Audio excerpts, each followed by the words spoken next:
Every time we do that, that happens. It's okay. Cause we just gonna do that.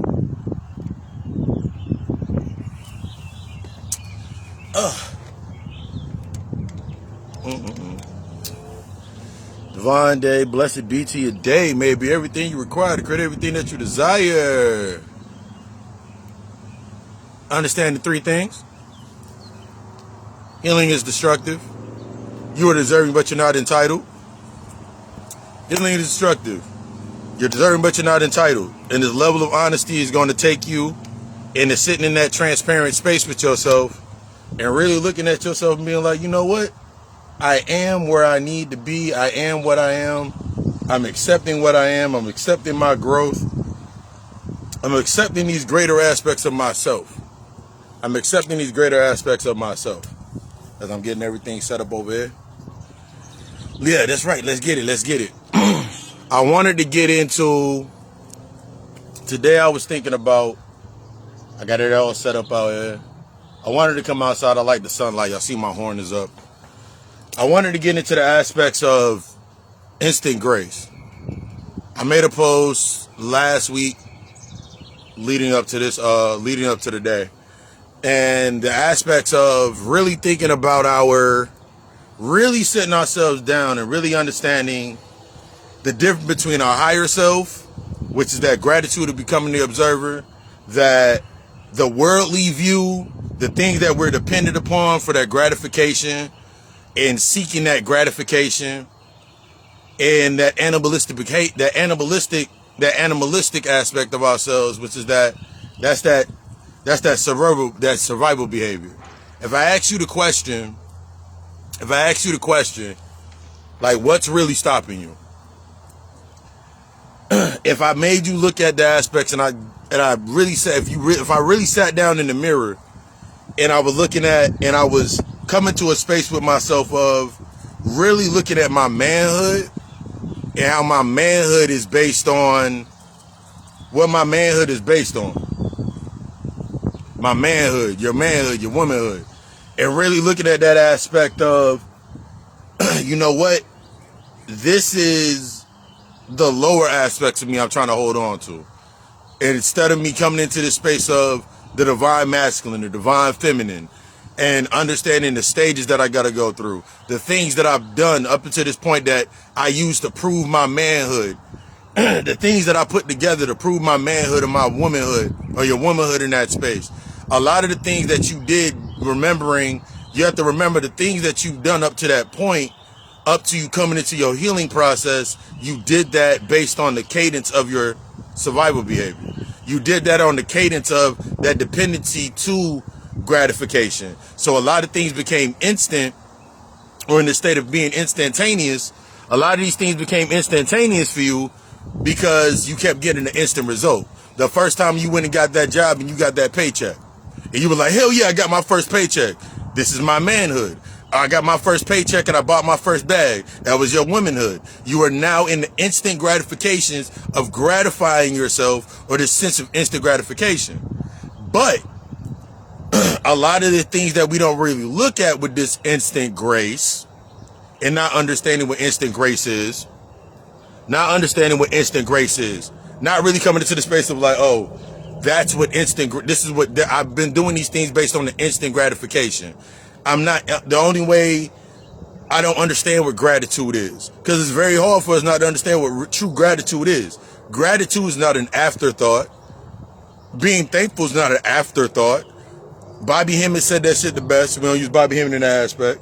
I was having a conversation earlier, and I was like, you saying that you got to wake up this morning is generic as fuck. You saying that you got the chance to wake up this morning is generic as hell. You saying that you got to go to work is generic as hell. It's generic. Because, okay, cool. There's around the corner, and then I'm going to jump back and go back forth. Around the corner, the same motherfucker that's been selling drugs in your neighborhood woke up too. And they're saying the same exact thing. Like, I get to wake up and grind. But now you're using that as your definition of, I'm not good or I'm being good, and I made a video about that on my TikTok. The aspect of you being good is only based on instant gratification. Something has to be instantly bad. This is how we keep getting stuck in that when we're going into this narrative of why our minds automatically go to the most negative instance when we're having when we're trying to stay positive is because you've designed yourself to swing that way. You design the swing to happen that way. And you're not understanding that that swing is necessary. So this is when we get stuck in the positive aspects of, like, for example, being a good person. You'll put that good person aspect on that pendulum and it's swinging back and forth in a constant motion. And you keep putting that every time something hits that good point or every time something swings into that good way, you're like, yay. Now you're looking back at all your negative. Now you got to go back to your past. You can't come to the present. Your past has now became your survival instincts. What you survived, what you've been through, the things that have been happening in your life, the things that have been going down, and where you at now. That's all aspects of yourself. You haven't truly accepted it. That's like even going to the point of, think about it like this.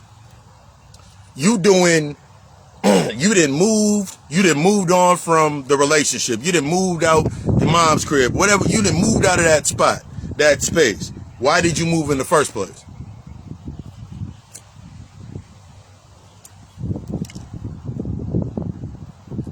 Why did you leave in the first place?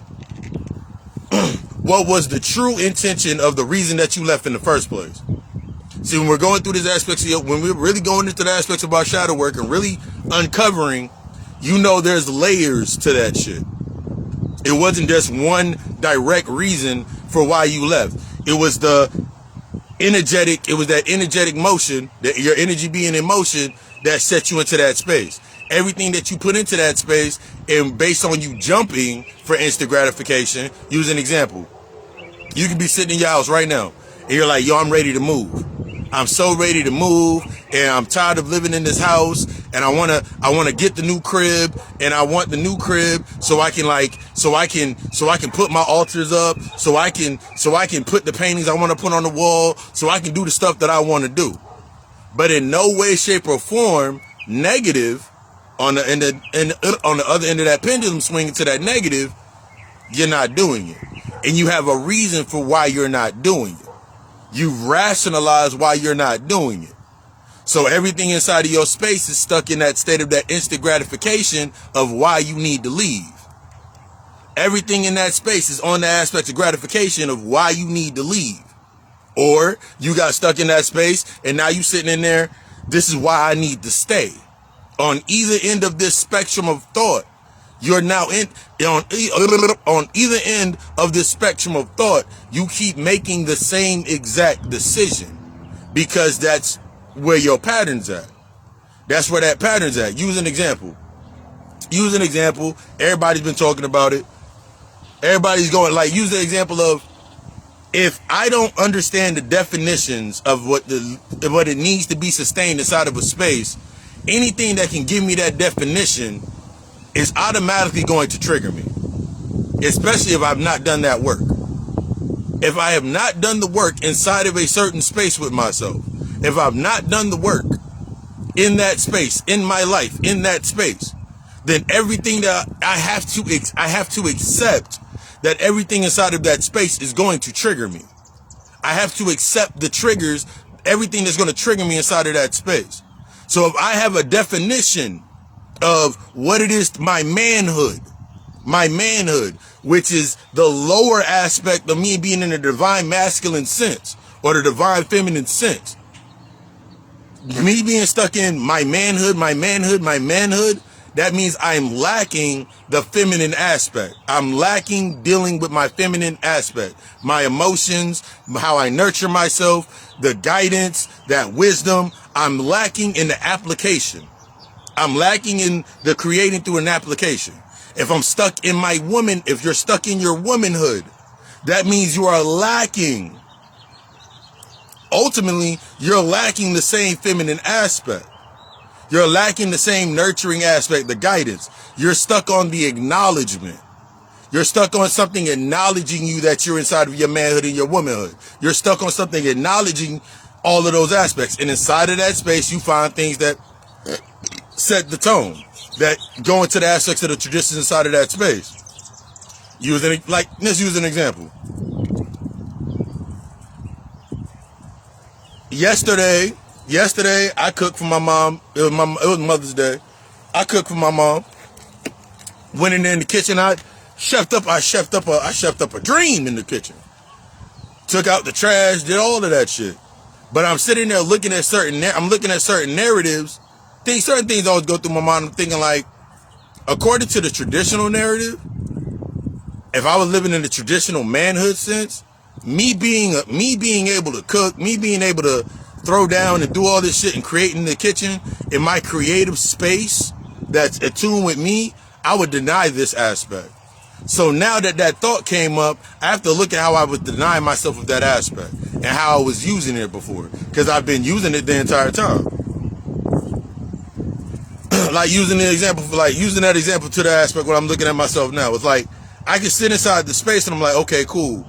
Me being in the kitchen, since I was using it from a state of my manhood to survive, that's when now I can look back at the 10, 20 years that I spent working in a kitchen, that I spent working in kitchens, that I spent working in the kitchen, managing restaurants and doing things of that nature. I can look at that space. I can accept it as what it was. It was based on my aspects of my survival. That doesn't make it bad. That doesn't make anything that happened inside of that space bad. It no longer serves the purpose, because now I've learned to take myself out of that space, and I don't have to keep using just one fracture or one program of myself to give myself that gratification. Oh my God, motherfuckers. If you go back and look at I made earlier posts on my page. Every time that I cook something, when I was really getting into me cooking just to cook, like really being in that space, I always put the hashtag, today's get pregnant meal. Today's pregnant meal. Today's meal that you getting, who want to get pregnant today? This is what I cook. Because that was me loving the space.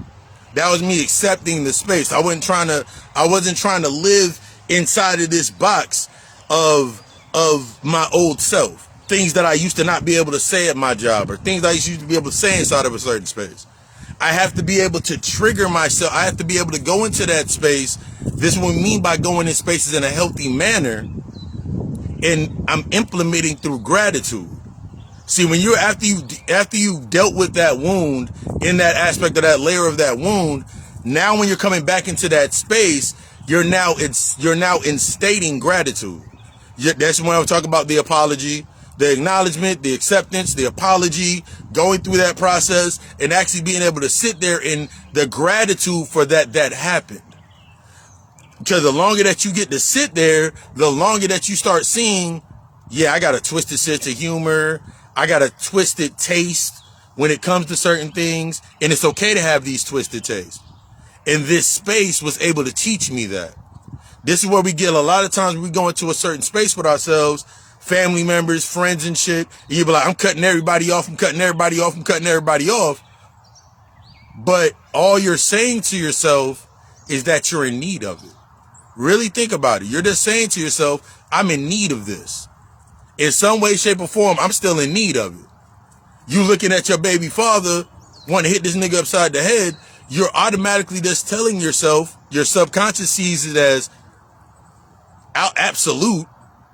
It's your ego that is you sitting there trying to battle with your ego and your traumas to try to give it a bias, but your subconscious is seeing it as absolute.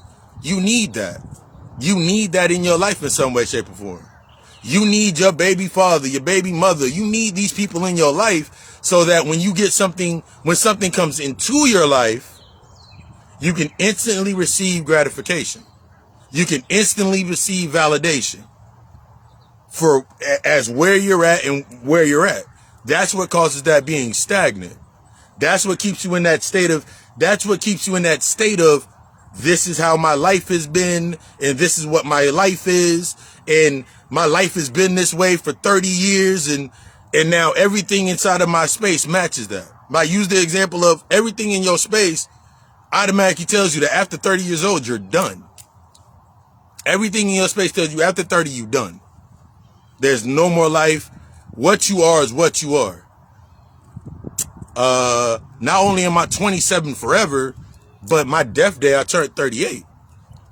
And now I'm sitting in my new space after the 5 years of cultivating it. Just 5 years alone of cultivating to come into year 1, 2, 3, and 4. I mean, year 4 of where I'm at now, and seeing the results and being able to take the results and assess and adjust and keep moving forward in the state of the now. That's gratitude.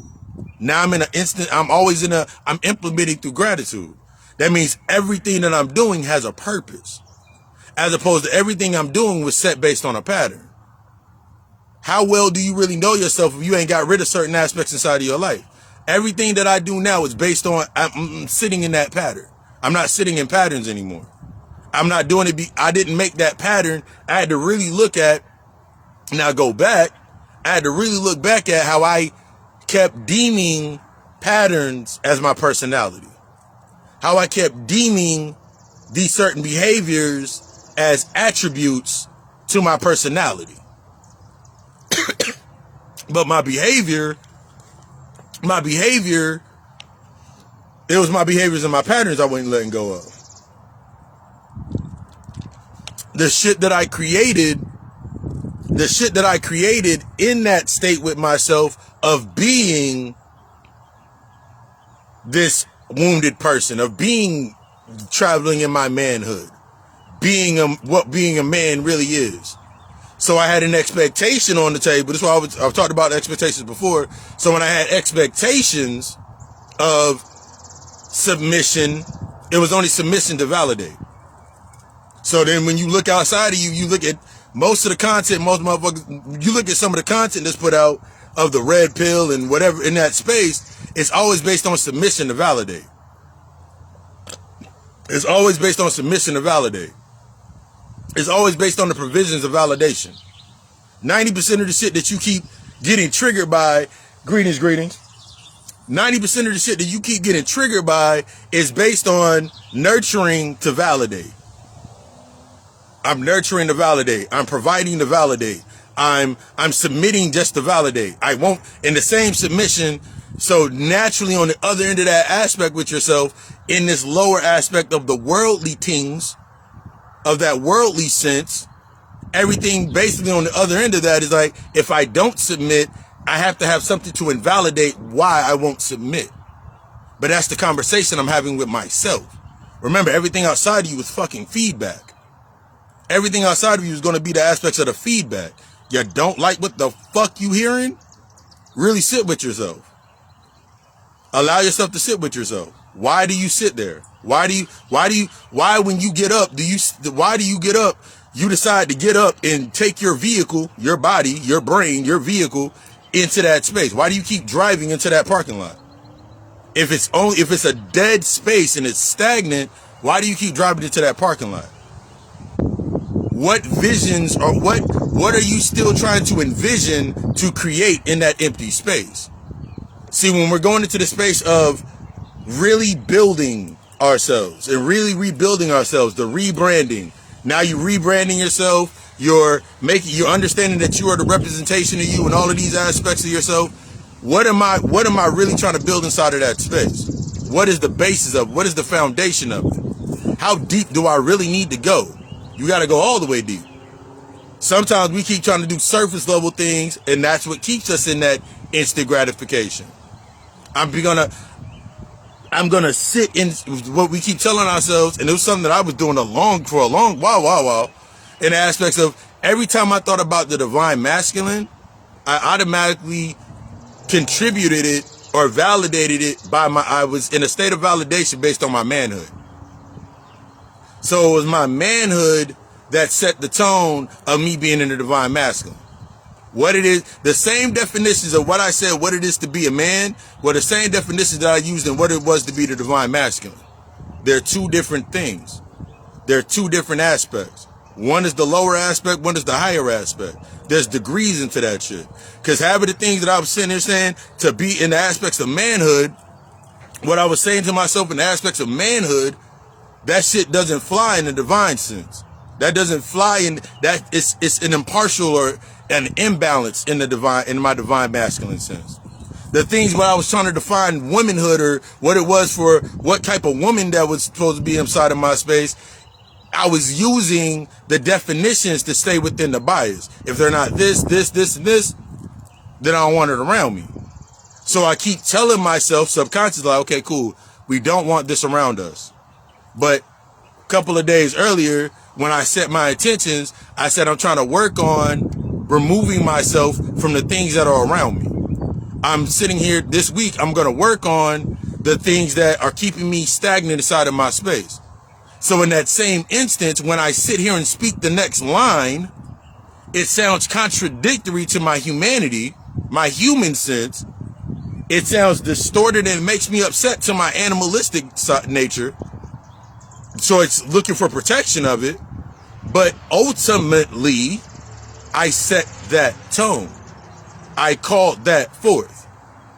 There is no, I'm going to call this if it's good, or I'm going to call it if it's bad. They're on the same line. They're on the same line. They're all in the same concordance. They all go together. That past, remember I always go into the past, your present, and your future are all running simultaneously. Your past, your present, your future are all running simultaneously. If I'm always stuck in my past, that means I'm always in a state of being reacted. Well, I've done this, and this, and I've done this, and this, and I'm tired of doing this, and this. You're tired. That means, trauma response. Let's look at the trauma response. The only way that I know that I've done something is if I'm burnt out. The only way that I know that I've done something or I've came to a certain way with myself is if I'm burnt out. If I burnt out. That's the only way that I understand and know to myself of that I've achieved something or something's been accomplished. That means this is how I define accomplishment, by burning myself out, by having no other options, by putting myself up against a wall, by keeping myself upside of a corner. So it keeps me stuck in my manhood mentality. Me being a man is being able to fight from against the wall. Me being a man is me being able to put myself out of a corner. So automatically, as we've been going over to the last couple of weeks, I have to create the spaces or live or exist inside spaces that keep me doing that. It keeps me acting that way. So anything that I've set up for myself in establishing my own order of myself, I get to put to the wayside. Everything that okay, cool, I was doing this, and this, and then when I went over there, I had to go do this, and this, so I had to stop doing this. I should never, everything that I'm doing that's naturally of me and the natural aspects of me, it naturally goes through what I do.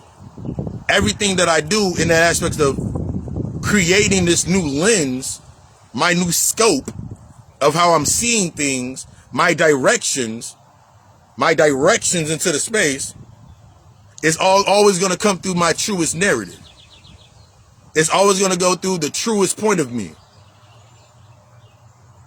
It's going to go through that truest point of me until I bring it to that level of honesty. See, a lot of times we get stuck in truth and we don't get into our honesty. See, that honesty, that's being totally open into the space. The truth is the factual. The truth is only factual based on a certain space. That's like if I say they killing everybody, black people, black on black crime, black people are killing black people in the hood.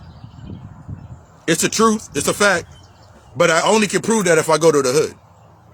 So in every hood that I go into, naturally I'm creating in my mind this perception inside of my space to keep me in that mindset, whether directly or indirectly.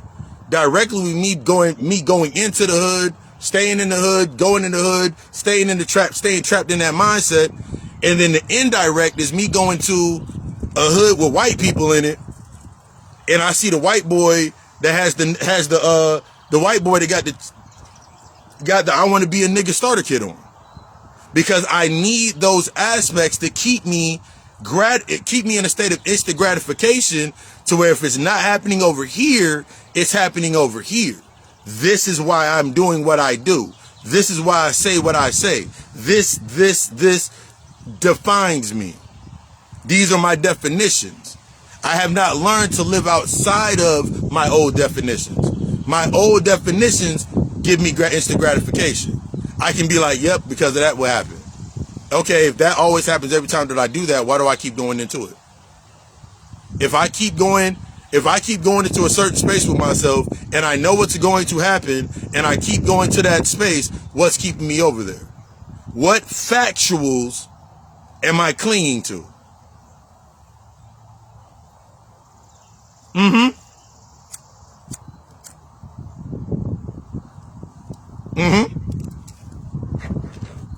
Because you have to think about that you keep overlaying over this reality, and where it fits, it fits. Where it forms. So 9 times out of 10, because of our minds in that aspect of that positive sense, and we're looking at negatives and positives, or what's good and what's bad, and defining it based on that, wherever that overlay becomes, that's naturally where our focus goes to. That's where our mind automatically goes to. So the moment that if I'm not doing something over here, something's not coming up over here, I haven't built nothing over here, I'm over here because okay, cool, it's because of that. It's because that bank won't give me the loan. It's because these people over here are broke. It's because my baby mother is getting my paychecks garnished. The baby father, he got a problem with me just talking to because I gave out some information. I'm always going to give myself a reason to gratify that I'm doing something right. To gratify that I'm doing something that is necessary. Instead of accepting, and I'm not accepting it because I've externalized it. Remember, we talked about that the other week. The aspect of you keep externalizing your shit is based on something, that inner conflict. You need conflict. One of the biggest things when it comes to instant gratification is the need for constant conflict. Really think about that instant need for instant conflict. You always need conflict of some sort. You going through some shit, so the world got to be going through some shit. The world got to be going through some shit because I'm going through some shit. Everybody, just so you can sit there and define that, okay, my life is the way that it is because of this, and this. What if you've been there too long? What if that's your use? Now, let's go both ends. If you're not used to sitting in the space with yourself, sitting in your heart space, sitting in that space with your emotions in the body, the longer that you are not sitting inside of the body, all of those thoughts inside of your mind have to manifest some reason for you not to go there. So you have to manifest the reasons for you not to use your body, not to take care of, use the aspects of taking care of yourself health-wise, in the aspects of health-wise, any type of discipline. You got to keep creating these reasons inside of yourself so it manifests into your body. I can't work out because I got back problems. I can't go for a run because I got asthma. But when you were 3 years old, 2, 3, 4, 5, 6 years old, and you was running the fuck around, you didn't have not one aspect of asthma in your system. You didn't have no type of asthma. You running around out of breath.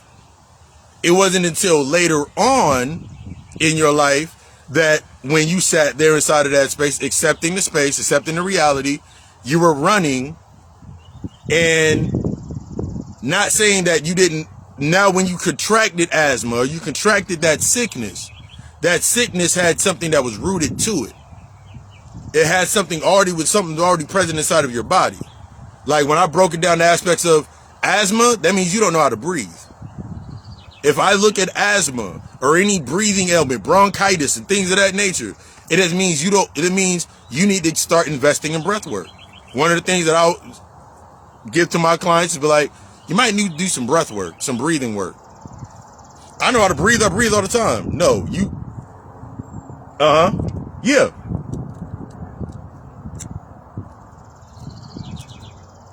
You need to do some breath work.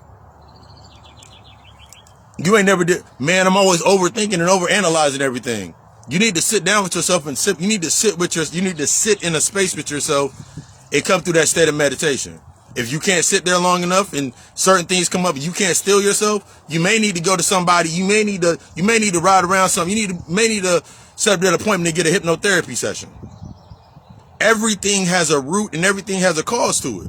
1 second.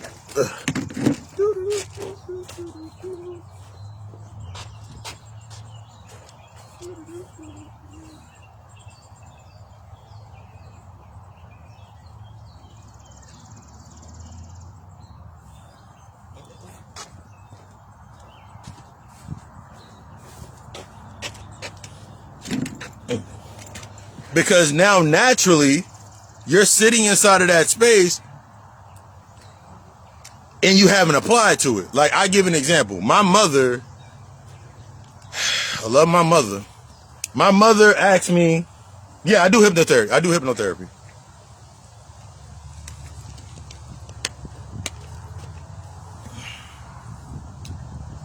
My mother, till this day, is like, you used to wear glasses when you were little. Like, I remember earlier on, like in January, my brother came in town with my nieces and nephews, sister, everybody came by after my pops had transition.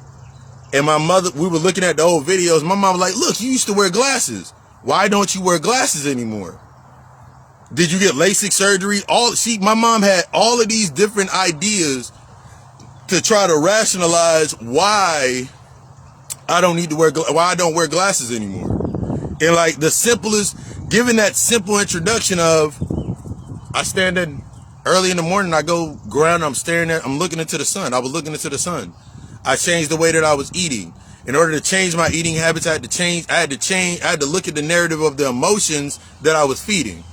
I noticed when I fed certain emotions that were based on anger and anxiety, inside of my mind, the cones in my eyes would vibrate at a certain aspect. This is something that I really have. I'm like, nigga, my shit was vibrating based on fear.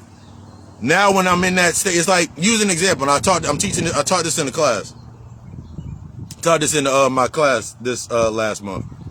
Going in that space with myself of really understanding like my body language and my energetic motions of how my eyes work. There's simply me being able to hold that tone with my eyes.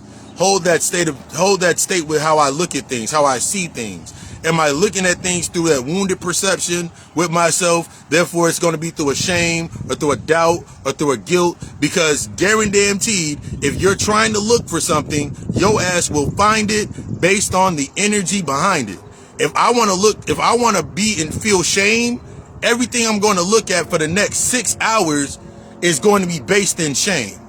Everything's going to lead me to an aspect of shame. If I'm looking for something unconsciously based upon guilt, then everything that I look at is going to be based on the aspects of guilt. I'm automatically going to bring that shit up. Okay, bring it online, because I'm inside of my head.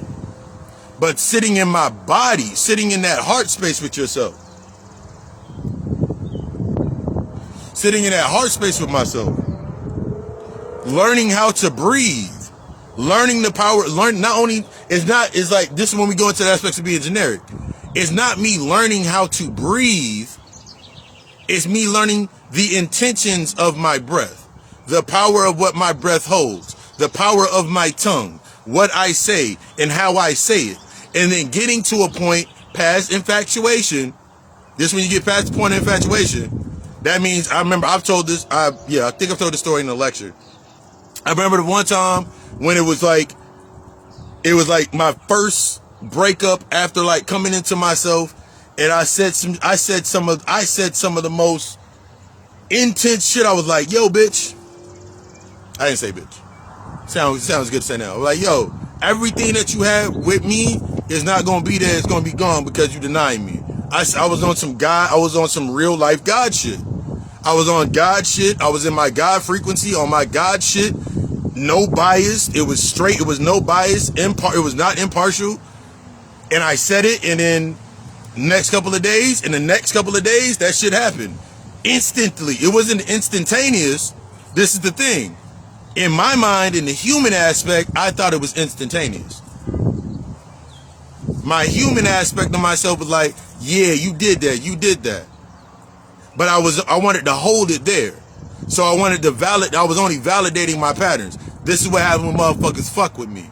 This is what happens when motherfuckers do me dirty and do me shit like this. Cause now I'm gonna be stuck. I'm no longer, now the second level to after victimhood is being in that state of hypervigilance. So if I'm a victim and I'm living through my victimhood, then I'm always gonna be hypervigilant. And I'm always gonna define my hypervigilance or being this vigilant or this vengeful state. Because I have not learned how to sit in the victory of, I know I can do these things, I know what I'm capable of, but I'm not going to allow that to stop me from dealing with the emotions that come up. Because a lot of times from that victim mentality will come into this is why I always tell motherfuckers, it don't matter what gifts you come into, your power, any of that shit. If you're not doing that internal work, it's going to be detrimental to you. That's why having your shit was shut the fuck down when your ass came down here.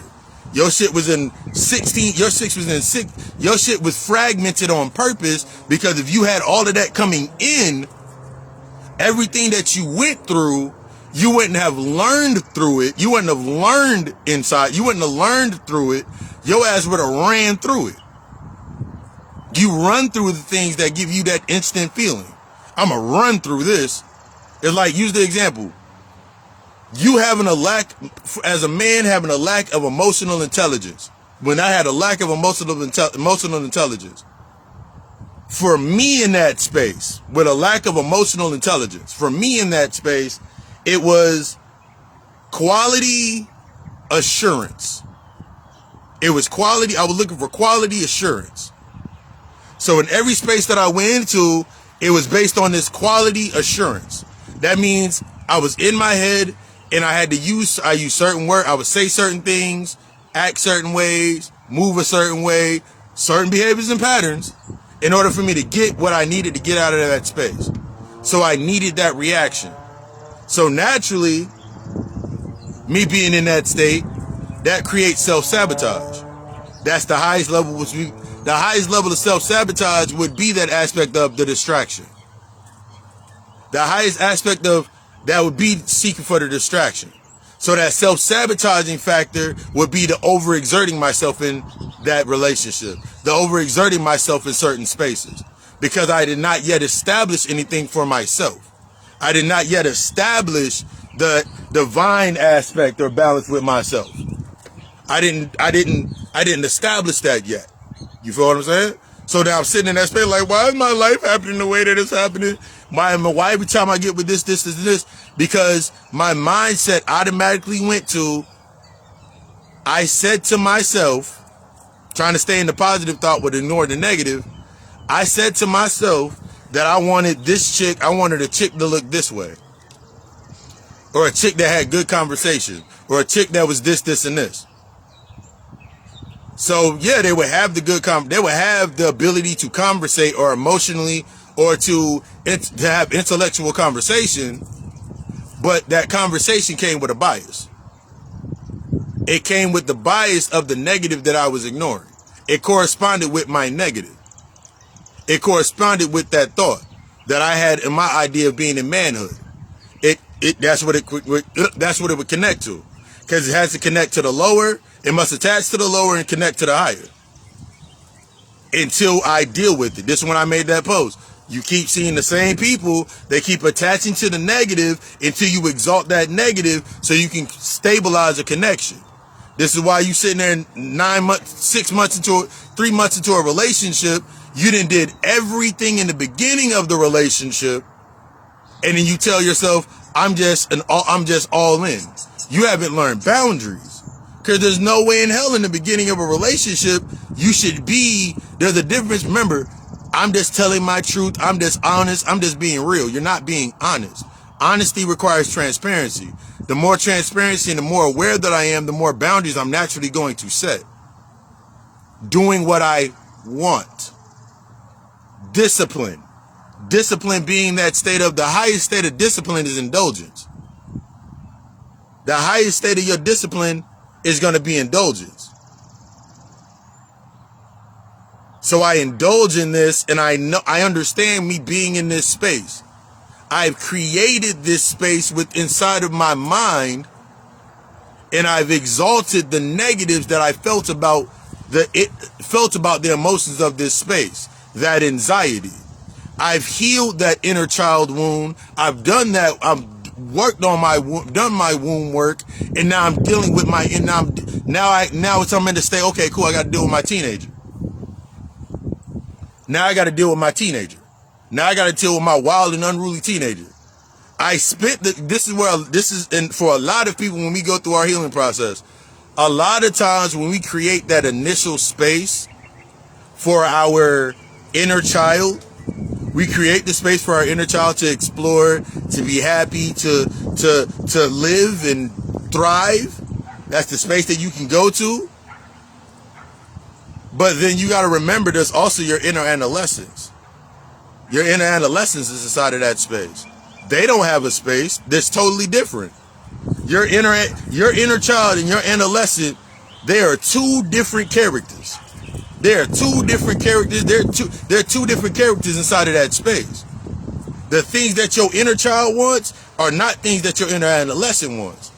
I can't say, ooh, my inner child, let's use that as an example, my inner child might like certain cartoons and to watch certain cartoons. But my inner adolescent may not don't like to watch certain cartoons, don't like to do certain things. So I have to, as I reparented my inner child, and I'm continuously reparenting them, I have to also reparent my inner teen, my inner adolescents. Or else my inner teen might now, because since I got my inner child under control, now they sitting in that space, they're good, but now I was getting new triggers.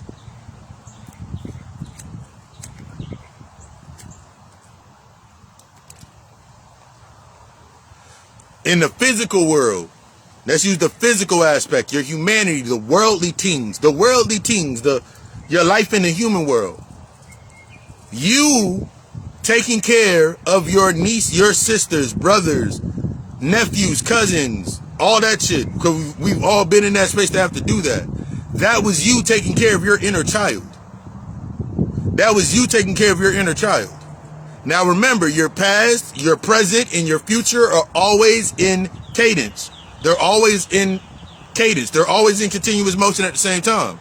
So when you sat there in your present state, or based on your present state, not thinking about your future, because you were so focused on your past, you're taking care of your sisters, taking care of your brothers, taking care of family members, taking care of every damn body. That became elements of your past. So every time that you looked at your future, the element of what you wanted to be in your future was only based on what you were in your past. I was an adult since I was 12. So I had to give myself the adornments of being an adult. Whether it was me smoking, whether it was my first drinks, whether it was me having sex, whether it was you fucking, drinking, having sex, you had a job, you gave yourself the adornments. You're still living in a lot of these adornments. Because the first things that have to fall away are the adornments. That's why your job gets fucked up. That's why that current relationship get real shaky. That's why that friendship gets shaky. Those are the adornments to your trauma. Those are the adornments to your trauma and the shit you ain't been dealing with. Those are the adornments. And you can, in your human narrative of validation, that gratification, all of that shit's only based on past. 'Cause remember, the thoughts automatically in the past. All of that shit's based on the past. Because, throw out the line, you'll think about it. I know what it's like to not have my mom at the house. I know what it's like for my mom to have to leave me at the house by myself. But if I was left at the house because my mom went out to go get groceries and come back, and somebody else's mom left out the house to go work, but we're in the same energetic space, and we're having a conversation in an energetic space, that pattern is the same, but that underlying the emotions are the same, the patterns are the same, the behaviors are going to be different, but I'm looking to keep myself inside of this space because we both didn't have our moms at the house. Until it gets to a point to where, and it's usually what comes in the human narrative, when they're doing some shit that's wild as fuck, and you really look, and then you really start to look at, my mom was there though for this. I can say a lot of things about my mother, but when it came to this aspect in my life, she was there. It may have not been the best to my knowledge of that space, but I have to remember that, my mother did what she did inside of that space based on what she's been through. So now that negative point that I kept there in that closet, that I kept there for instant gratification, because my mom did this, that, and the third, I can bring it forward. So now I bring this forward. This repression is now coming forward. Instead of, usually what we do is, a lot of times when we go into these spaces, I want somebody to accept me as I am. Okay, cool. Somebody accepts you as you are. As you is. Someone accepts you as you are. Cool. Looking at this person and what this person's already doing inside of their lives.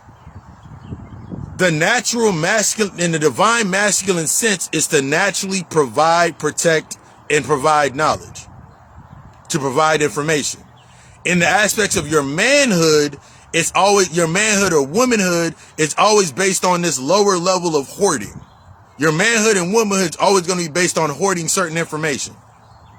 So until this person accepts you for how you are, then you give them the next gift, which becomes one of your negatives. Because remember, you're not in understanding. You don't have the skills for that space. You do not have the skills. You have to accept that you never had the skills. You didn't have the skill set based on a healthy relationship. You didn't have a skill set for a healthy relationship. You had the skill set for this relationship based on servitude. That's two different things. That's why when you go into a certain space and you're used to something being animosity, you're coming from your past aspect of people being fighting and it always being this negative connotation, and you're used to that being your life. So that's what you've learned with yourself. That's what that's what you're seeking. That's what you're going to react to.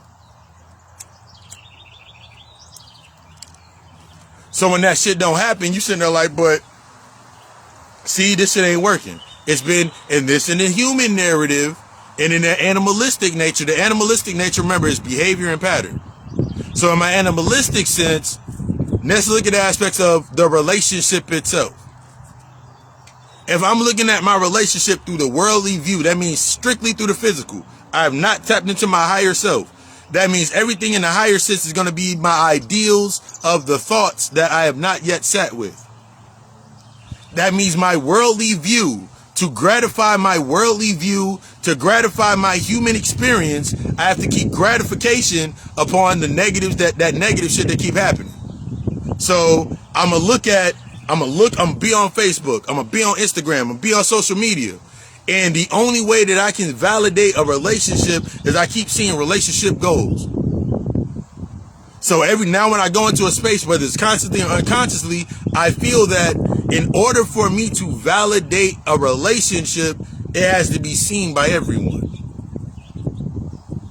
But who does it truly need to be seen by?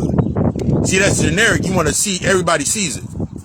But the generic, that's the generic aspect. That's you seeking for that instantaneous. But if I'm implementing through gratitude, that don't even fucking matter. That's why after you get out, that's why usually after the relationship or a relationship comes to a close, the natural motion for you, where you have to go to next, that's what you're avoiding a lot of times. So now that goes back to what I was talking about earlier. Remember, why did you leave in the first place? Why did you leave home in the first place? Why did you leave where you were at in the first place? Why did you leave? Not on the physical sense. You got to go past the physical sense and get into that and the behaviors and the patterns that you saw. The behaviors and the patterns, because as long as you're in that human sense with yourself, this is where we always say a lot of times to ourselves, I'm nothing like this person. I'm nothing like my mother. I'm nothing like my father. I'm nothing like my uncles. I'm nothing like the motherfuckers that hurt me. You're right. You're not. You're worse.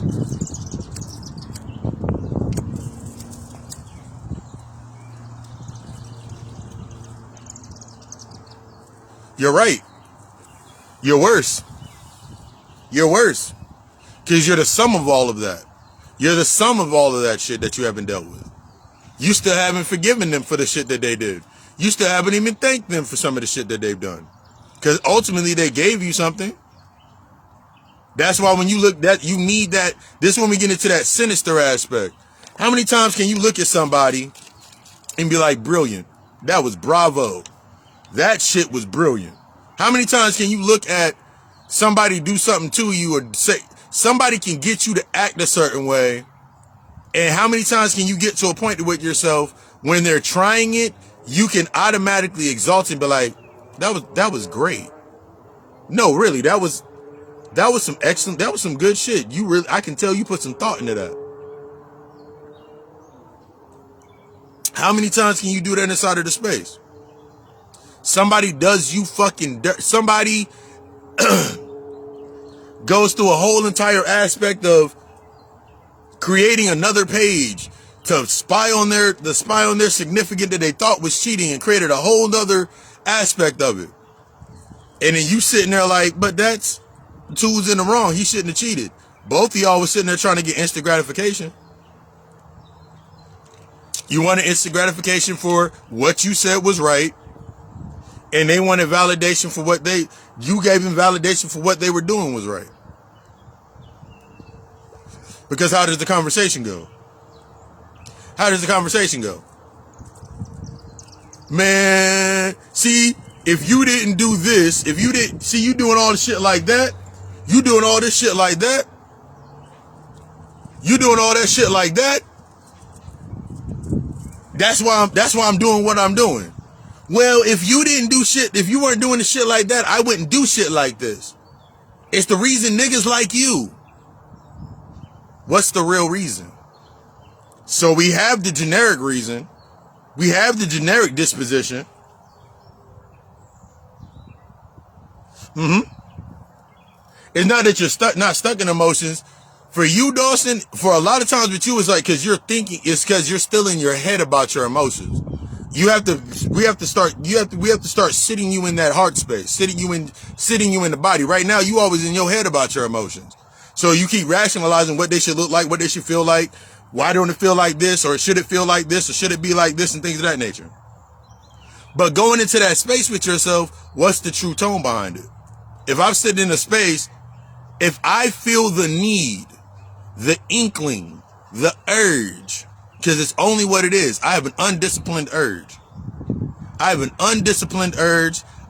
unsatisfied, because I'm not satisfied within myself, to seek fulfillment of that space by understanding that urge.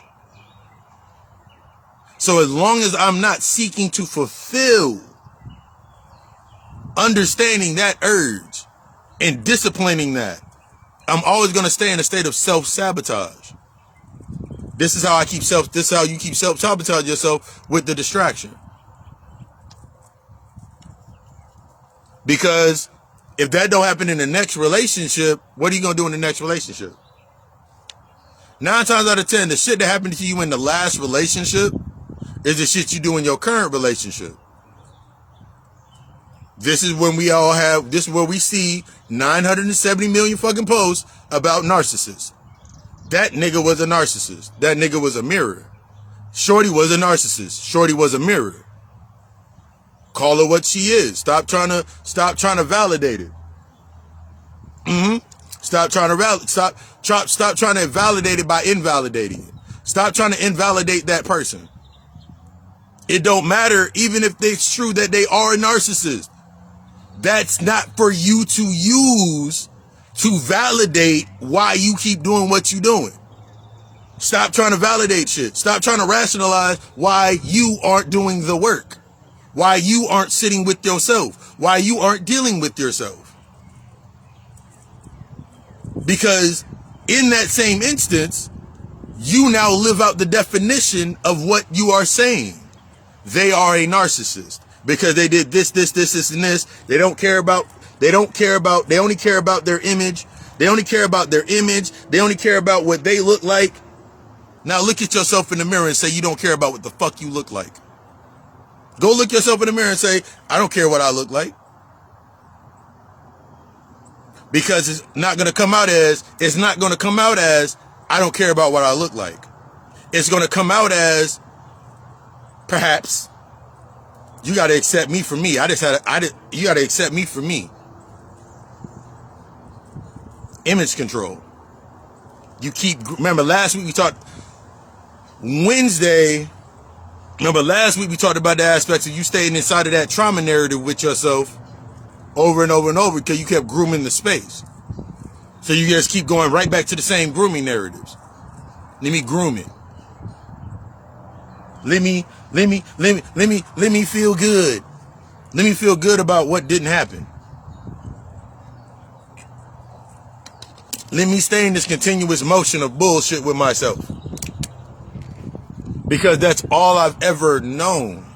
That's all I've ever seen. That's all I've ever known. That's all I've ever been around. So the moment that I come into a space to where I'm actually able to expand, since I don't have the discipline based on expansion, as I'm expanding, the unresolved emotions are now expanding into that space. So now this is where you go into a space and you're always you're always saying sorry. You're always apologizing. You're always trying to give yourself, you're always stuck in this state of you need to feel obligated. You're always stuck in that space of reward and punishment, the extreme reward for the punishment matches the reward aspect. You're always locked in that aspect. So you're locked in these behaviors and patterns, giving into your animal nature all the damn time, instead of bringing that shit under balance. You're taming your animal nature. You're bringing your animal nature under understanding. You're bringing it under the actual accordance of your order of your higher self. But you have to let go of those worldly aspects. Because the only time that I do things is based on this, I'm stuck in my animal nature. The only time that I do this in the human narrative sets the tone of my living in my animal nature. Then this is when you get into the spiritual aspect. Now I'm in the spiritual aspect or the worldly aspect, and I'm gonna get all the adornments to say that I'm here in this space, but I'm not really there yet. Because every time if I'm truly in that space, then when something triggers me, I can actively assess it. I can assess it inside of that. I can assess it. Instead of me saying, see, man, that's the motherfuckers down there. That's they over there fucking with the sky. That's they. It's been clear, blue skies every time that this is also where a lot of times you keep denying your own power. Because you haven't owned it yet. You're not owning the power itself. You're owning the emotions and the aspects of the controls that you have to do that shit autonomously. It's not really ownership, it's autonomous control. You're still stuck on what would happen if I did this. Because you can't see the autonomous control of you just thinking and it happening. Because you're so used to it being instant. We're so used to it being Jiffy Pop, up, ready in 3 minutes. You're used to instant or that microwave, that you're used to microwaving it, boom, it's there. But you have to remember who's bringing that there. It's only me and you. Who's bringing it there? Is it your inner child that needs to be dealt with? Is it your inner teenager that needs to be dealt with? Or is it you in the current state that needs to be dealt with? Which one of these aspects? Which one of these are stuck inside of their head? Which one of these aspects of me are playing this game right now? Which one of these are getting the attention? Which one of these? It all goes into how I'm acting. If it's usually my childhood, if it's childhood trauma in the earlier stages, my childhood trauma is constant. Past, present, future. It's a layer that goes above that. That is your adolescence. So my adolescent reactions, the effects of my adolescence are based on the causes of my childhood trauma. So my childhood trauma is the reaction or the effect of the womb. The things that happen inside of the womb that I came through, the portal that I came through. And the things that came of the womb are the aspects of my contract. And the aspects of my contract shall you keep going deeper and deeper and deeper and deeper into yourself. This contract that I made this decree upon, what demon or Damien did I put in decree over this contract? What angle of light or projection from the higher sense that I put over to sublease this contract to? How did I put this shit together? And that takes you this is the stepping out of that rationalizing, well, it's because of this. Something needed to die. So if I keep seeing a lot of death, that means I'm in a point of transition and something needed to die. I need to let go of some shit. If I'm seeing an abundance of life and I'm triggered by everybody creating new life, something in me is laying stagnant there's a dream, an idea, a thought process that I've allowed to become dormant that I'm not working on. Either way, I'm not looking to stay in one side or the other.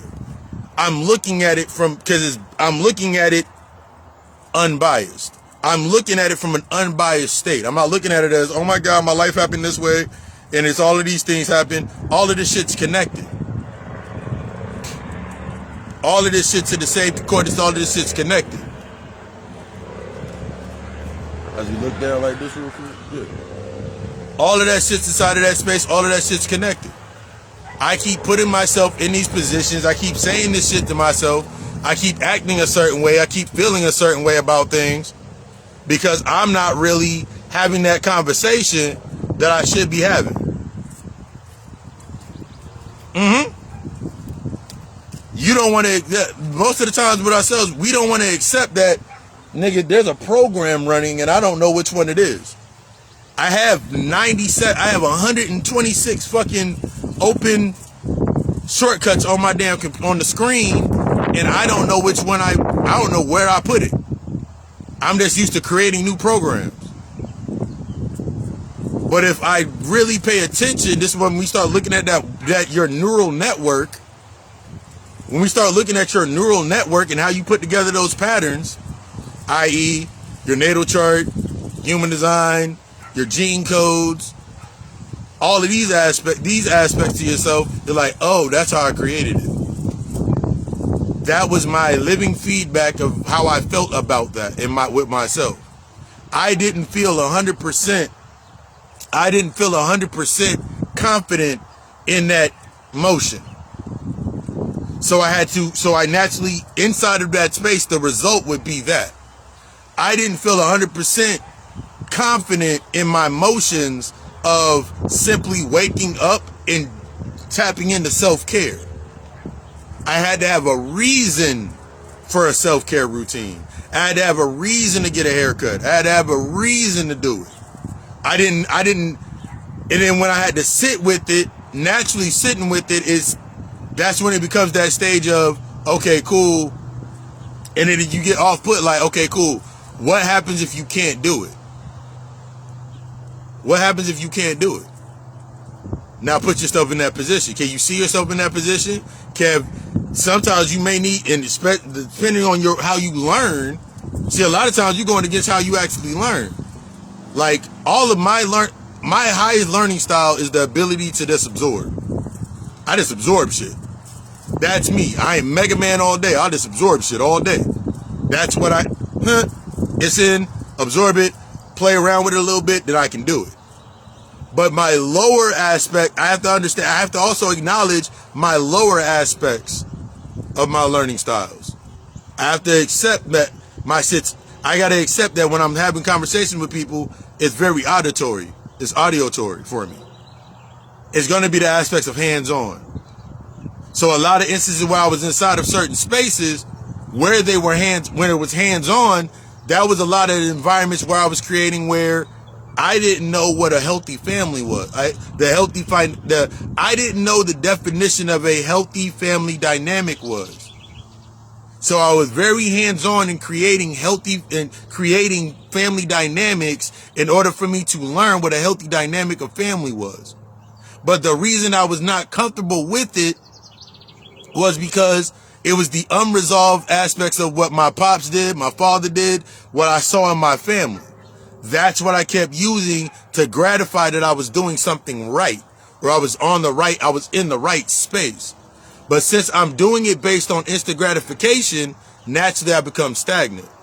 There's a reason you were in that relationship for longer than the time that you actually needed it. There's a reason that you were stuck in that relationship and you kept getting stuck, and every time you try to leave it, you seem to always keep coming back to it. Whether it's that direct last relationship or the reflection of that same relationship. It's a reason, because you are used to being hands-on. So you don't even understand your true shit can actually be just looking at it, being the observer.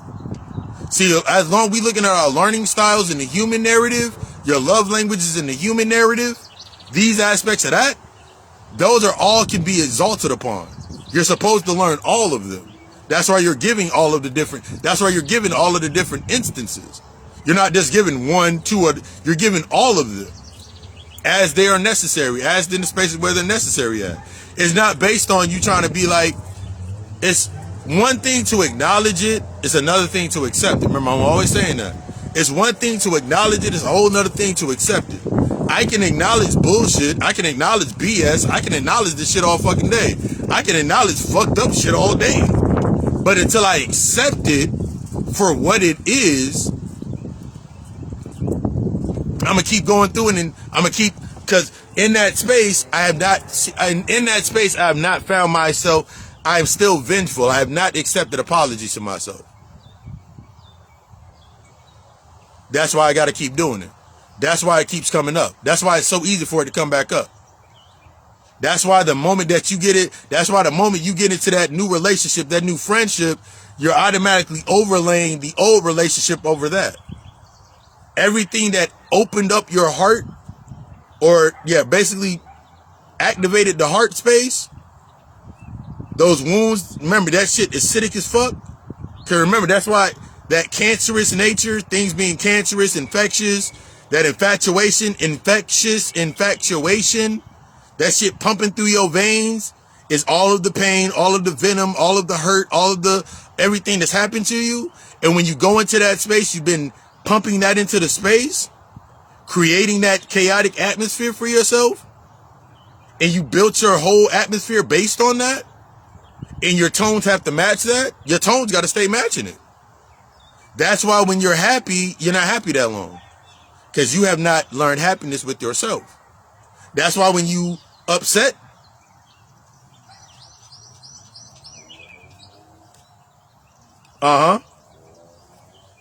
so many, some people are so, that's a good one right there.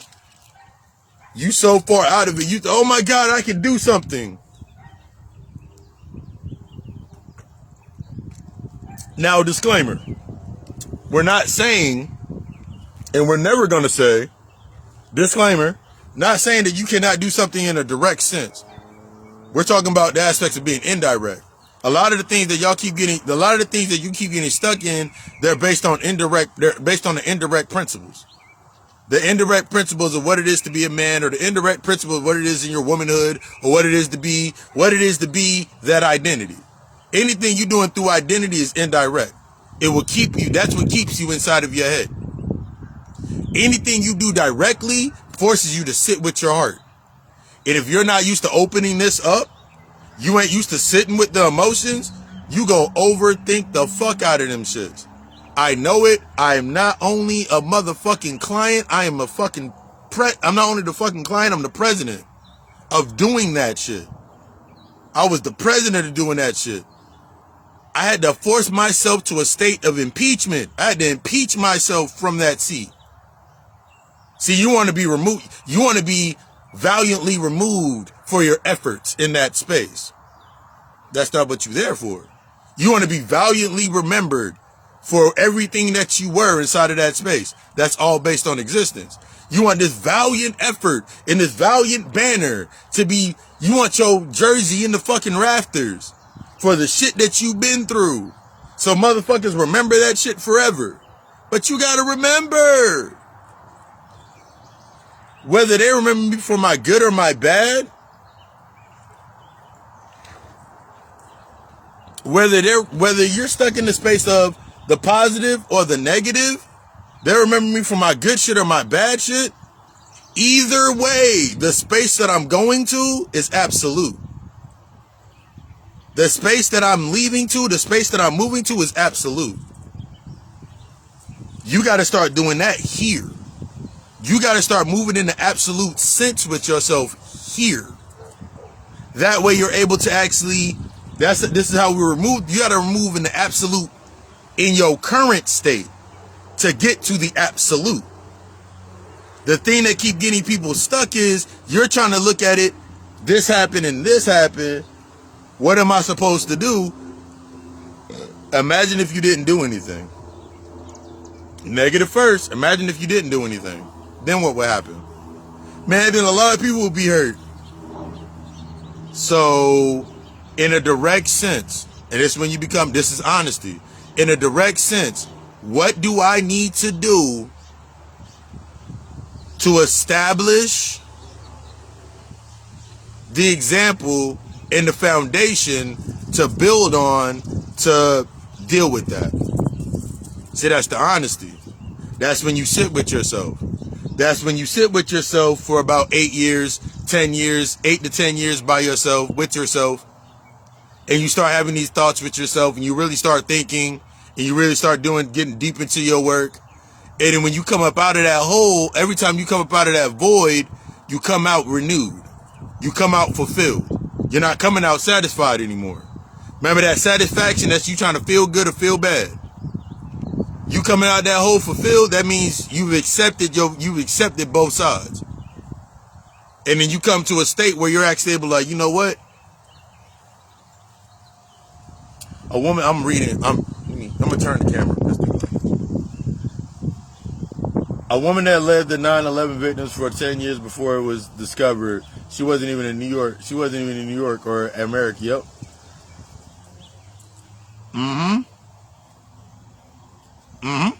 That's usually what the shit is. That's usually what that shit is. Like 9 times out of 10, we stay inside the space because we haven't built it for ourselves yet. Because once you build it, you have to accept. Remember, I made a post earlier. It was like the 4 types of people. In order for you to be the successor, that ultimate observer, you gotta let go of pleasing others. You gotta let go of competition. You gotta let go of competition. One of the biggest things and the biggest factors for me that I love about myself, as I speak my love manifestations to myself every morning, is the fact that I can look at everybody where they're at and I can big up them exactly where they're at. I have no competition. Anybody that considers themselves competition to me, congratulations. I can congratulate you on where you at. Good job. Bravo. Because in my mindset, I know what I'm doing. All we're doing is I'm file sharing. If you got a file that I did not receive, or you got a file that I said I didn't want to myself. Because this is another aspect of doing your work. There's things that someone can sit there and tell you, like, so you need to do this, and this. Nah. No. Because this is when we go into the aspects of when you're thinking you're used to overworking yourself and keeping yourself in the thoughts of overworking yourself in order to validate what you do. So now you got a bunch of things sitting on the table that are incomplete, and you're saying, I just need one thing for this, and I need one thing for this, and I need one thing for this, I need 3 things for this, I need 7 things for that. But in reality, all of these things are connected. They all have one constant. And once you find that constant, all of this shit makes sense.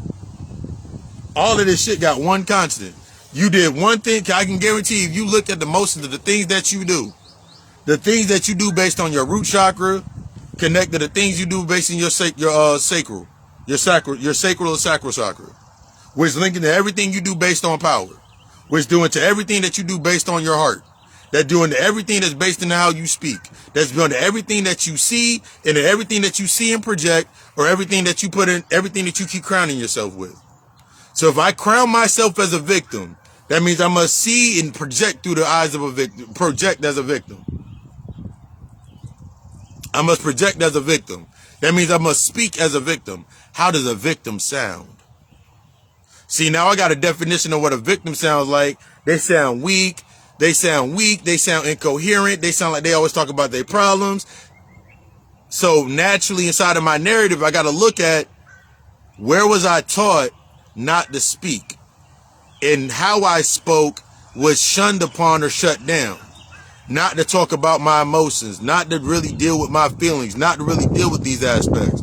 So as I speak, as strong as it sounds, I have to put something behind it for my voice to come out. So I gotta be angry to speak at this tone. I ain't gotta be angry no more to speak like this. I ain't gotta be angry, upset. Now, the projection from others, that nigga sound upset. No, nigga, this is my natural fucking voice. This is my natural fucking tone. These are my natural fucking octaves. This is how I actually sound. I was scared to talk. I was scared to use my natural fucking octaves. Because I always thought, oh my God, if my voice sounded too deep, unconsciously, voice sounds too deep, I'm an angry black guy. I'm an angry ass Indian nigga. I'm an angry ass island kid. I'm an angry ass island kid. That's what they're gonna label me as. So what I naturally would do would shut those aspects down. I can't even remember the tones that I used to use. I can't even use them anymore. I can't even fathom my voice in thought and use the tone. That's when you know you were stuck in your head, because you have to think about how you're gonna speak. But when you're going through the aspects of feeling, that vibration, being no longer trying to be the identity, but accepting that you are that frequency that vibrates different. Everybody gonna get hit differently. You know everybody, you spraying everybody off top, but everybody gonna get hit differently. Shorty in the corner, she gonna be like, ooh shit. Nigga in the corner gonna be like, hell yeah. Another nigga in the corner be like, hell nah, I don't like the way that nigga sound. The nigga in the corner that don't like what the nigga in the corner or the woman in the corner, they got some underlying issues with authority. Because I've exalted my authorities to, I'm authentic. I'm no longer thinking about being the authority over anything. I'm authentically in my lane. So my tone, when it comes, oh my God, I'm scared. What are you scared of? Let me read this. Yep. And I'm fully aware of it. We've had that yeah. I'll drop down my tone, understanding how you speak and because now I'm not stuck in this. I'm understanding that with my tone and controlling my tone, it's controlling my pitch, it's like I'm literally able to move the energy. See, when you stuck in that sitch with yourself, it's like you're afraid to move the energy into that space. You're not familiar with it. So that's why we get stuck in these spaces in the human aspect with ourselves. You sitting there having a conversation, and sometimes you sound really, really good, but then you start stuttering. And when you stutter, your voice changes. You be like, and then you get frustrated because you're not used to sitting in that space. All it's telling you is that you're not used to sitting in that space. I wasn't used to sitting in that space. I wasn't used to sitting there. I wasn't used to owning that space. So naturally, who needed to come up? If it was me where I needed to shut down, how deep did I need to shut down? All right, here goes my inner, here goes the inner six, here you go, 6-year-old, sit right there. Live through the memory of the one time that your pops yelled at you. The one time that you were yelled at. The one time that you got caught stealing. The one time that this happened. That's who's gonna, all right, cool, you sit there. Now I can deflect from that space and now I go over here. When you're used to that instant gratification, that's what we keep doing a lot of them damn times. We keep doing that all the damn time. You got used to changing your tone to fit certain spaces because you were afraid. Man, if I start talking like that, people gonna think that I'm... Okay, cool. Think what thou wilt, do what thou wilt, feel what thou wilt about whatever I say. Cool. You are whatever you, I'm whatever you need me to be. If you need me to be the enemy,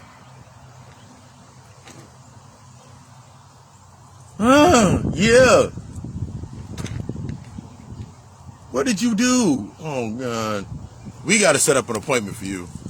But going into that space, like changing your tone, being able to use it, it's like changing the pitch in my tone and your voice and how you're speaking. That's you speaking in intentions. Remember, if I speak through fear, I get things through fear. So now I have to define where I use my tone in fear. Fear, lack of understanding and emotion. So a lot of times when I was speaking intentions, I was speaking them through anger. Now your credit report all fucked up. This is when we look at the physical credit report. How many things did you do when you were based on when you were angry? I'm about to go buy this when I'm in love. I bought this in love, and then you want to go take it back. I did this when I was in love. Now that I hate this motherfucker, I don't even want it. I'm going to get rid of it. You got to define, like, why are you so, just like when you were in love, you were so easily ready to give away. It should be on the same instance on the other side. It shouldn't be the fact that I'm in a certain space with myself to do certain things. Now, yes, you may need inspiration in certain aspects, but we're talking about in the aspects of your emotional cadences. My emotions don't dictate what I do. Whether I'm happy, whatever phase I'm in with myself of the day, it doesn't change what I'm doing. So now I don't feel like I got to do more over here than I'm doing over here. Because now I'm looking for external validation and I'm masking it as I need motivation. I'm not motivating my damn self. So how the fuck somebody else gonna motivate me? It has to be physical. It has to be instantaneous. It has to be based on gratification to move me, because I'm not used to doing it myself. It's like if you sat there for every day of the week and you speak affirmations to yourself and you really start seeing the results, your natural next move is to speak affirmations to others. The next stage is speaking those affirmations to others, speaking in that positive tone to others. This is where you got motherfuckers that'll say grand rising, and everybody inboxing shit every fucking day. And then you're looking for certain responses, but you're looking at it based on a result. Stop looking. That's why I always say, stop looking for the result. I say divine. I can say fuck everybody in the morning if I wanted to, because I'm not doing it based on the cadence of, you got to we're taking ourselves out of the cadence of the only way that I do certain shit is with certain things. Nothing should stop me from doing what is naturally of me. If I go into a space and I feel shut down, I must ask myself, why am I shutting myself down?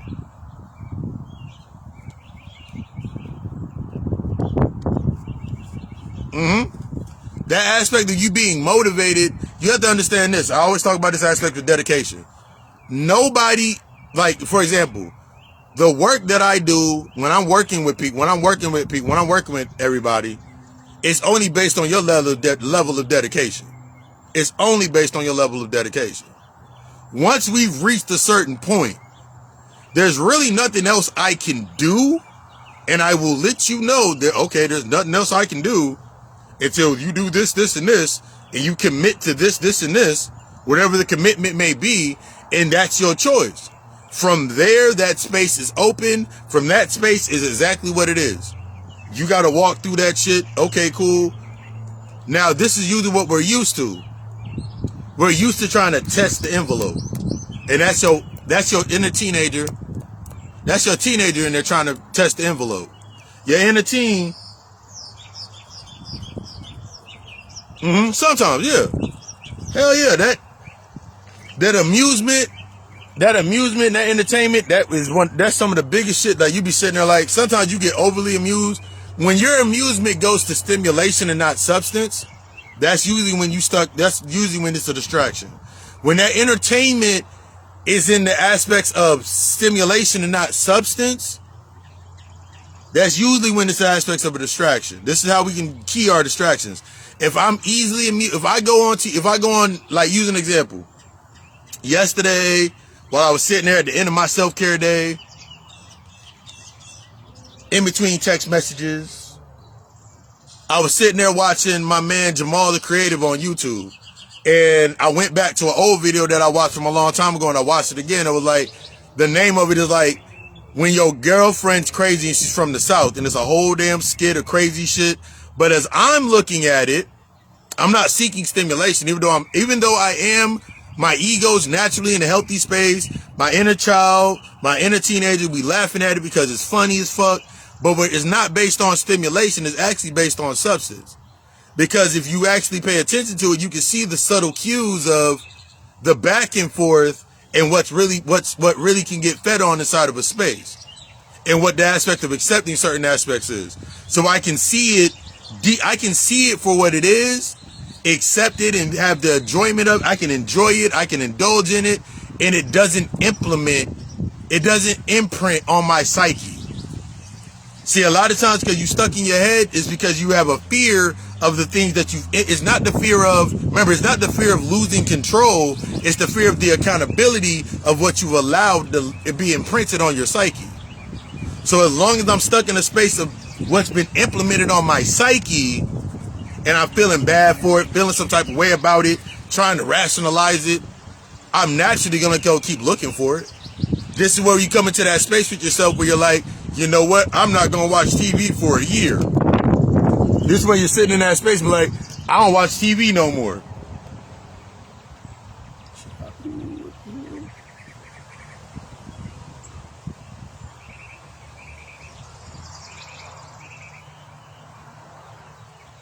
You sitting in that space and you're like, oh my God, I don't know. Because that's something that you ain't defined with yourself yet. So you keep seeking that external stimulation through that space. That's why when you sit there in the space and you can automatically say, I'm not going to be fucking with my people anymore for a couple of weeks, couple of months. 1 second.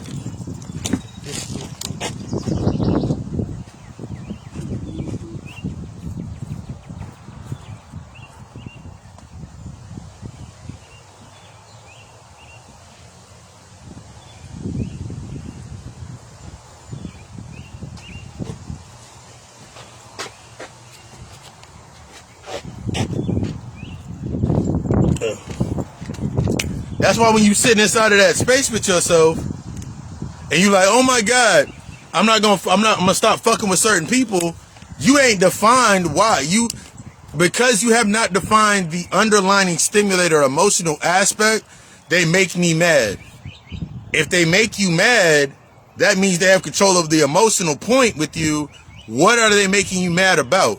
They're making me mad because they have not accepted the fact that I'm conscious, or I'm awake, or I'm this, or I'm that. You ain't really accepted it yet then. Because if I truly accept what I have become, and I've done the work on what I've become, then naturally my cadence, when I walk into a space, my energetic frequency is no longer based in fear. It's not based in the same lower vibe. It's not based in that lower point. Because I've exalted it. Because when I go into the space, now I can be seen as what I am. Or to eventually I get to a point to where I don't even have to say anything anymore. I can naturally move in that space and be unbothered. Show you how to move in a room full of vultures. Show you how to move in that room full of vultures mentality. That means you can go to the gas station and and also this is the aspects of indulging versus self-destruction or that self-sabotage, that distraction. You're saying you want to run around and say you a god all fucking day. I'm a god, I'm all this and shit and all this shit. And then you say, yo, I can go anywhere I fucking want. But then you go look on TV and you look, now this is the crazy part. You go now all of a sudden down your timeline, you got 17 Karens on your timeline. You got videos about Karens wilding out, thinking they can do whatever they want. You completely forgot about what you said in the heat of that feeling because you were feeling good sitting in your heart space about doing what you want.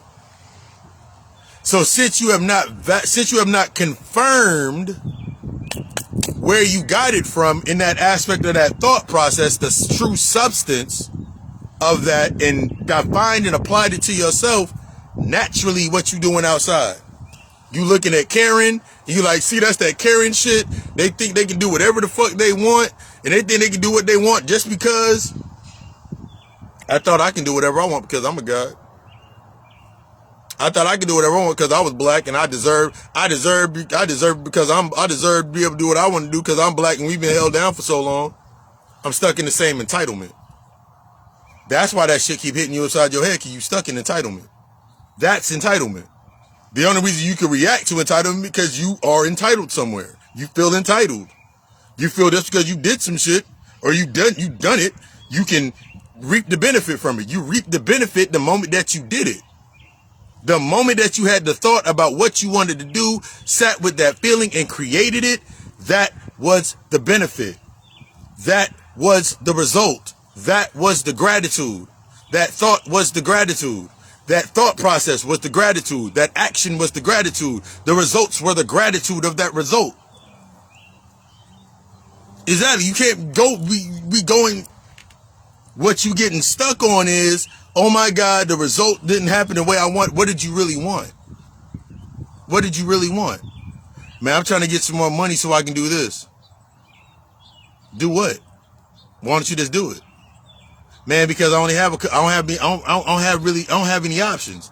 So now you start limiting yourself. You have some options. You got some options. You just don't want to use those options. You don't want to sit with that option because that option is going to force you that option of where you have to go, what you have to do is going to sit you in that humble space of understanding that that's why that honesty is going to force you to be transparent. A lot of times for me, my personal shit was avoiding family at all costs and all that shit. That was the shit that I needed to work on. It wasn't trying to fix the family. It was looking at those narratives so I understand what I'm doing. Giving myself new catalyst so I can actually start creating new shit. I've been using it as motivation. Why don't I sit with it for a while? Until I'm in a state of dissatisfaction. So now I can change that tone and that narrative. But yeah, you can't have it both ways. You can. Spread yourself thin. Be going into the aspects of end of cycles. I'm going to do a nice little collective reading. If you are interested in a reading of your own, you're interested in a personal reading.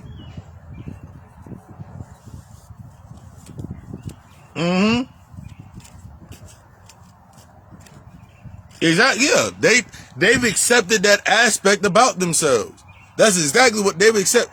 Man, I'm gonna go into the league and this, and this. The thing that fucks them up in that same instance when they go to the league is they only knew that aspect of themselves based on the identity based on the skills of that experience. So this is and that's in that same instance, motherfucker go to the league, and in the moment that they get told, like, hey, you go to the league early, there's no guaranteed that out, your money gonna be up, all these other things. You keep going out through one aspect about yourself. You have skills in one area, but those skills in that one area will not carry you through.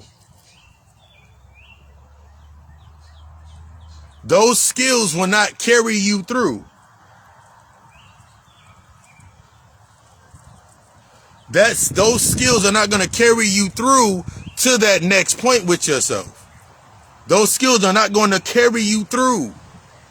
See, we got so used to you having that one skill set based on your trauma, that's going to carry me through. I'm a good woman because of all the shit that I've been through. You expected that to carry you through. I'm more than just this. You expected one aspect of yourself. Whatever's coming up is the shit that you need to really sit with. I'm more than just my body. You need to sit with yourself in intimacy. You're not really intimate. You don't understand that. You do not understand the aspects of being intimate with yourself, sitting inside of your emotions. I'm going to use what I got. Okay, same thing. You don't understand the app. That's why you get triggered by all of these chicks and all of the shorties out there that's twerking in every twerk video. Oh my God, I would never do no shit like that. I would never do no shit like that for no attention. So you're saying you don't twerk? Yeah, but I don't be doing it. So yeah, but I don't be doing it in public. What about yourself do you fear about being seen in public a certain way? Well, I was taught by my grandmother that I had to present myself a certain way and be a lady and present myself a certain way, wear my hair like this, act like this, do like this, and do like this. So everything you've done was being groomed on that point. So the only time that you do not do it is when you're not inside of that point. So now you got stuck and you came into a certain age when you said, you know what, I'm tired of living by everybody else's rules. I'm going to live by my own. But since you have not understood your own internal narrative, all you do is go out, and that's when you go hoe out, you show out, you go have city girl, city boy summers. All because you're not comfortable with sitting with yourself. Because if I'm really doing something for myself, the first thing I need to be honest with is I don't know shit about me. That way, when I go out into the space, I can take accountability that the things that I'm doing outside of this space with myself, as there's a purpose behind it. See, that's going to change a lot of shit for a lot of people when you're doing shit with the purpose behind it and you accept your purpose behind why you're doing it. If I sat here and I remember for a whole summer, I was balling the fuck out of control. And I was doing it under the guise or under the glamour of I'm doing me. I wasn't doing me. I was avoiding doing me at all fucking costs.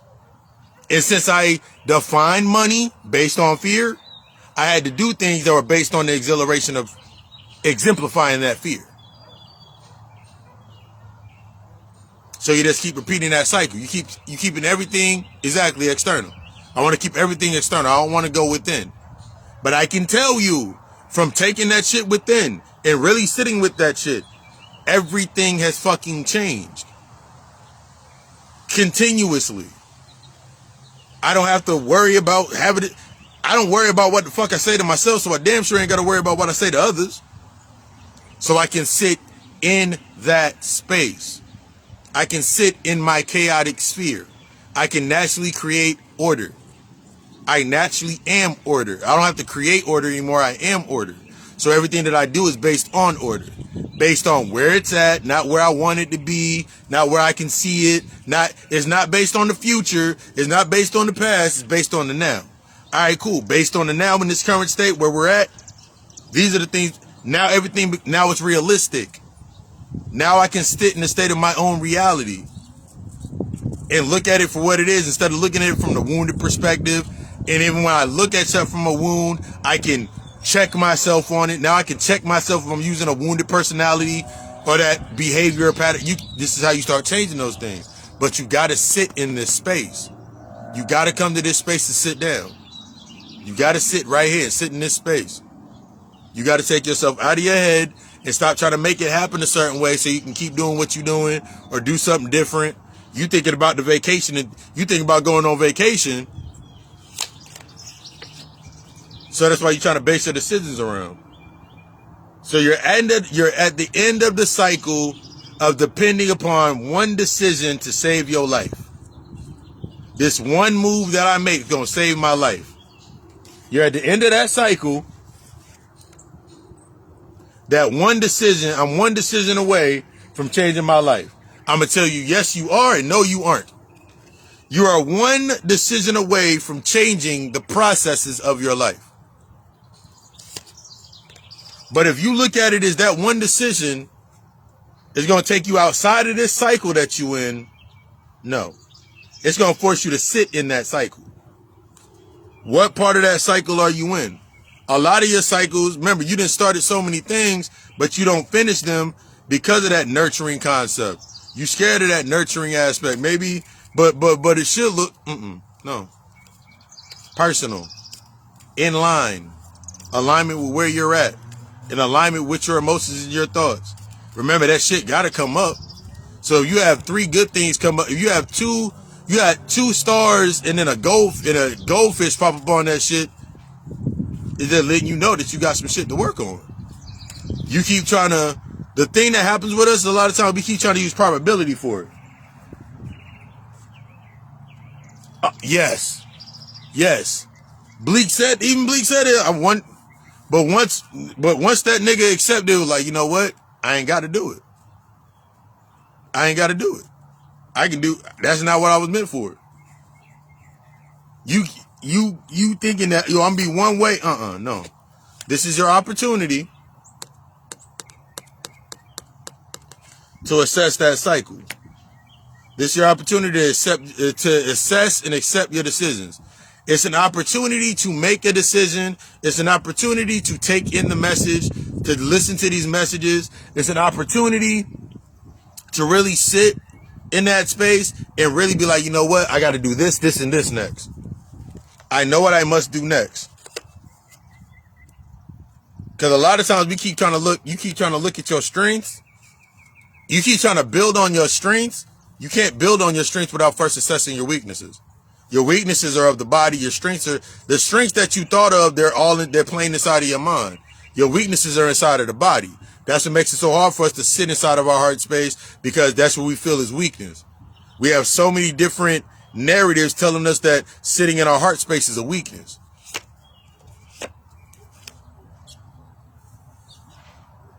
Now we come into this aspect.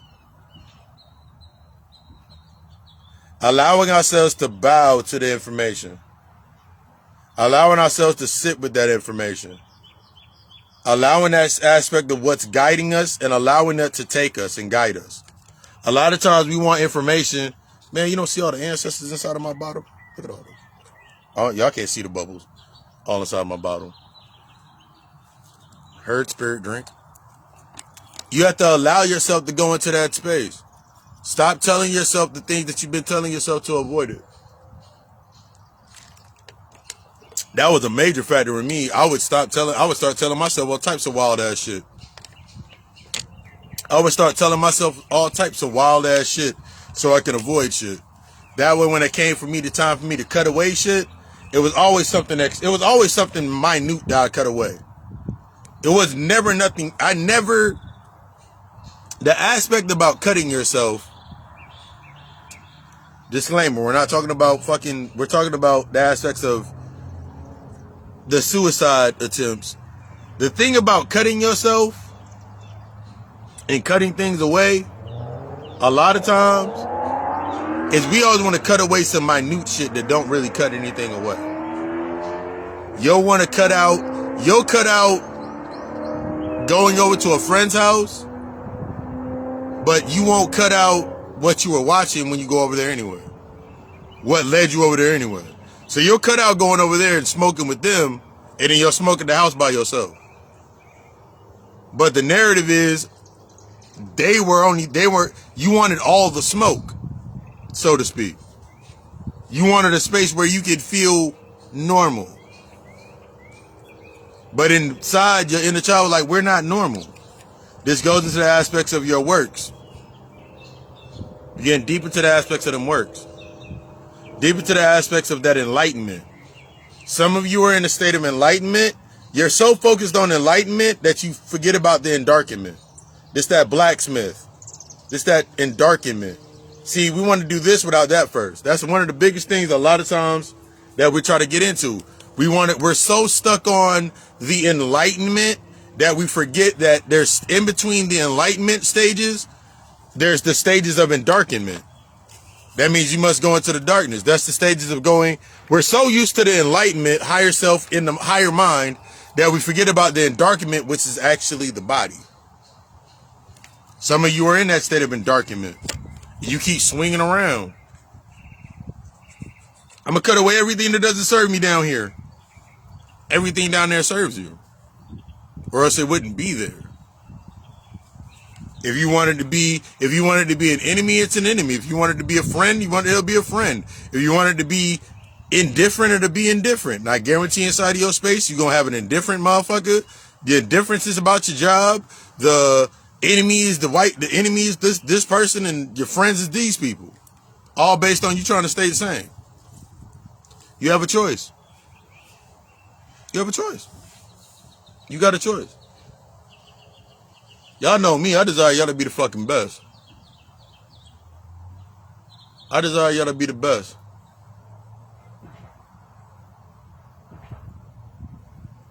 Everything from all of my services,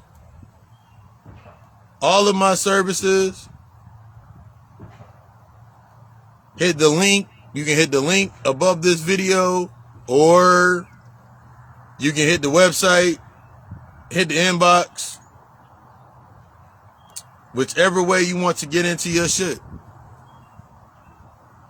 Yeah. Only thing I'm gonna ask you is, what is stopping you from getting into you? I appreciate y'all stopping through. The price for the reading today, I forgot what price I put up. That price point for the reading,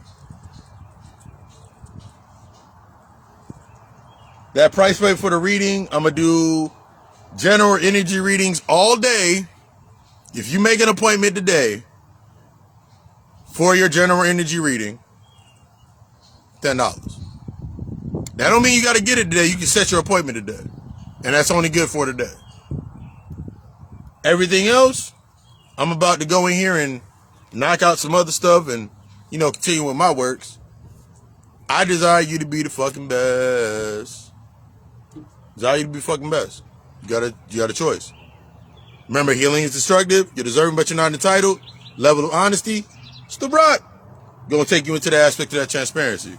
I love you. We love us. Ashe.